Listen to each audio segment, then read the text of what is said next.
Glissant, trottinant, flânant, Leïla sonda l'inextricable harem, débouchant au petit bonheur la chance, dans un bosquet où gargouillait une fontaine, un portique donnant sur une allée de cyprès, un sofa invitant au repos ou une salle aux murs couverts d'inscriptions calligraphiées.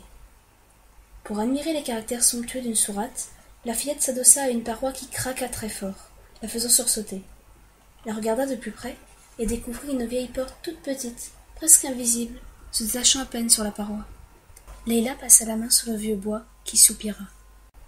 Cherchant une poignée, un loquet, une serrure, les doigts de Leïla trouvèrent une inscription effacée.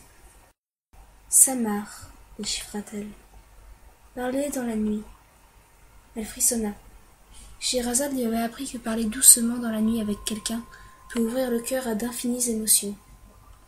Elle avait dit aussi « Pas de Samar pour toi, enfant. Il n'est pas temps pour toi de parler la nuit.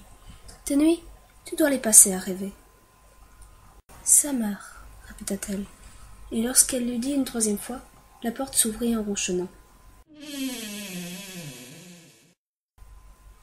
De l'autre côté, l'obscurité était glacée, et le silence énorme. En entendant des rires de femmes s'approcher, Leïla referma la porte et s'éloigna comme si de rien n'était. Le lendemain, un matin de soleil et de vent, elle revint avec un châle pour le froid et une lampe à huile digne de confiance, pleine d'huile et non d'un génie poilu. Pour la peur, elle choisit l'une de ses chansons préférées. Comme je l'imagine, il se lit d'un rien. Comme je l'imagine, il pense bien. Comme je l'imagine, il vient de loin. Son destin va croiser mon chemin. La la la la la la la. Toujours en fredonnant, elle se mit à grimper les marches, car la porte donnait directement sur un escalier en colimaçon qui n'en finissait pas de tourner. Leïla avait déjà répété la chanson 33 fois, lorsqu'elle aperçut une lueur tout au bout, là-haut. L'escalier menait à une autre porte ovale, d'où filtrait une lueur nacrée. Elle tendit la main. Le bois était chaud et ne broncha pas lorsque la fillette poussa. Et on oublia de respirer. Coquillages, nids, cavernes. La pièce, toute ronde, semblait petite mais était infinie. Elle paraissait neuve et était très ancienne. Les murs, le toit et le sol étaient en bois marqueté. Des milliers de petits bouts d'arbres de couleurs différentes venaient de pays proches et lointains, ajustés les uns aux autres, formant des dessins que, plus tard, Leïla saurait être les dessins du monde tel qu'il est.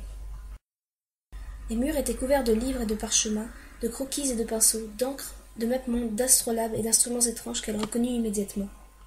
C'étaient ceux qu'utilisait son père pour courtiser les étoiles. Une odeur jaune et rouge, une odeur de forêt en automne, inonda le cœur de la petite Odalisque. La pièce baignait dans une lumière tantôt douce, tantôt forte, dorée, blanche ou bleutée, qui surgissait en jets, en larmes ou en lacs, selon l'humeur du jour, les couleurs et les formes des vitraux encastrés parmi les étagères. La chambre de la tour flottait dans un murmure aquatique permanent qui lui donnait des airs de navire. Derrière Leïla, la porte se referma doucement, et la fillette soupira. La pièce provoquait en elle un kaléidoscope de sentiments mélangés. Elle lui rappelait une mer chaude et obscure d'un lieu d'avant la mémoire. Elle lui rappelait son père, lorsque, la tête sur les épaules, il feignait d'ignorer qu'elle se cachait sous sa large robe d'astronome pour voler une miette de son flirt avec les étoiles. La chambre lui rappelait aussi des souvenirs futurs, qui, par définition, ne peuvent être décrits dans le temps d'aujourd'hui.